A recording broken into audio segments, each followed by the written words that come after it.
దేవుని నామమునకు స్తోత్రములండి. నాటి ధ్యానాంశము, నా నిమిత్తం భారము భరించితివి. ప్రకటన గ్రంథం 2:2-3 నీ క్రియలను, నీ కష్టమును, నీ సహనమును నేనెరుగుదును. నీవు సహనం కలిగి నా నామము నిమిత్తము భారము భరించితివి. ప్రకటన గ్రంథము ప్రకారము అంత్యకాల సంభవాలను పరికిస్తూ ప్రభు రాకడకు సిద్ధపడుచున్న ఒక వ్యక్తికి ఉండవలసిన లక్షణము సహనము. ఇలాంటి అత్యంత కీలకంలో క్రైస్తవ్యం ఉన్నది. మన కష్టమును, మన సహనమును ఎరుగుదును అని దేవుడు అంటున్నాడు. నీవు దుష్టులను సహింపలేదనియు, అపోస్తులమని చెప్పుకున్న అబద్ధికులను పరీక్షించి కనుగొంటువనియు దుష్టులను ఖండించావు. కష్టాలు, నిందలు, అవమానాలు సహించావు. విశ్వాస జీవితంలో, సేవా జీవితంలో ప్రతి క్రైస్తవుడికి అనుమతించే ప్రతి శ్రమ, కష్టము, వ్యాధి, అవమానము సహించాలి. దైవ విరోధమైన దానిని సహించకూడదు.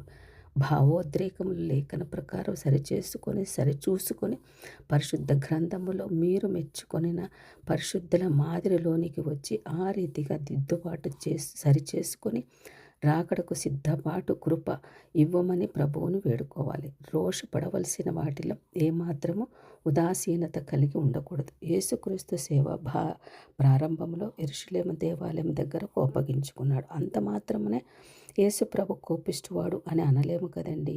యేసుక్రీస్తు కూర్చుని త్రాళ్లను తయారు చేస్తూ ఆ త్రాళ్లతోటే వారిని యెరూషలేము నుండి తరిమివేశాడు కదా. డబ్బులు విసిరివేశాడు, గువ్వలను పడద్రోశాడు, పావురంలను ఎగరవేశాడు. అక్కడ వ్యాపారం చేస్తున్న వారిని మెడపెట్టి గెంటివేశాడు. ఆలయ శుద్ధీకరణకు ప్రభు చేసినటువంటి పని, నడుము కట్టుకున్న తీరు చూస్తుంటే ఎంత విచిత్రంగా, విడ్డూరంగా, మరొక ప్రక్క భయానకముగా కనిపిస్తుంది. పరిసయ్యులను, ధర్మశాస్త్రోపదేశకులను ఉద్దేశించి మాట్లాడినప్పుడు సున్నితముగా ఎప్పుడైనా మాట్లాడా యేసుప్రభుల వారు? అయ్యో ముష్కరులారా, సున్నం కొట్టిన సమాధులారా, అంధులారా, వేషధారులారా, అసహనంగా వారిని గూర్చి ఎలాంటి మాటలు ప్రభు వాడాడండి. అదే సమయమున వ్యభిచారి పాపాత్మురాలైన స్త్రీ వస్తే అమ్మా అని గౌరవప్రదంగా ఆమెను సంబోధించాడు కదా, సున్నితంగా, సహనంతో. కాబట్టి యెరూషలేము దేవాలయం దగ్గర ఆ అసహనమును ప్రదర్శించాడు. కాబట్టి సహనం లేదా క్రీస్తుకి? అందుకు సహనం మూర్తి యొక్క అసహనం అనవచ్చు కదా. మనమంతా బాధలు, అవమానములు సహించాలి, కానీ పాపమును, తిరుగుబాటును సహించకూడదు, ఖండించాలి. మనలో ఈ స్పష్టత రానంత వరకు అపరిపక్వ క్రైస్తవంలోనే ఉంటామన్నది మనకి తెలుస్తుంది. ఫినెహాసును కూర్చి దేవుడు చక్కని మాట పలుకుచున్నాడు. నేను ఓర్వలేకపోయిన దానిని ఫినెహాసు ఓర్వలేకపోవట చేత ఫినెహాసు పరిష్కారం చేశాడు ఈ సమస్యను. ఏమిటా సమస్య?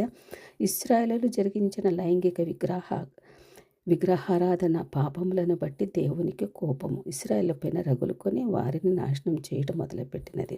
పాపము చేసిన వారిని చంపితేనే కానీ దేవుని కోపం చల్లారదని దేవుడు మోషేకు తెలియజేశాడు. అప్పుడు జిమ్రీ మరియు కోర్చి అని వారు వ్యభిచారం జరుగుచుండగా ఫినెహాసు వారిని చూసి సహించలేక దేవుని కోపము చల్లారదని, ఈ విధంగా ఉంటే అని ఈటెతో పొడిచి చంపాడు వారిద్దరిని. అప్పుడు ఇశ్రాయేలులో నుండి తెగులు నిలిచిపోయిన ఫినెహాసు చేసిన కార్యం దేవునిని సంతృప్తిపరిచింది. అందుకే దేవుడు ఫినెహాసుతో తన నిత్య యాజకత్వ నిబంధనను చేసి ఆశీర్వదించాడు. సంఖ్యాకాండం 20:1-13 ఈ యొక్క మాటలన్నీ కూడా ఉంటాయండి.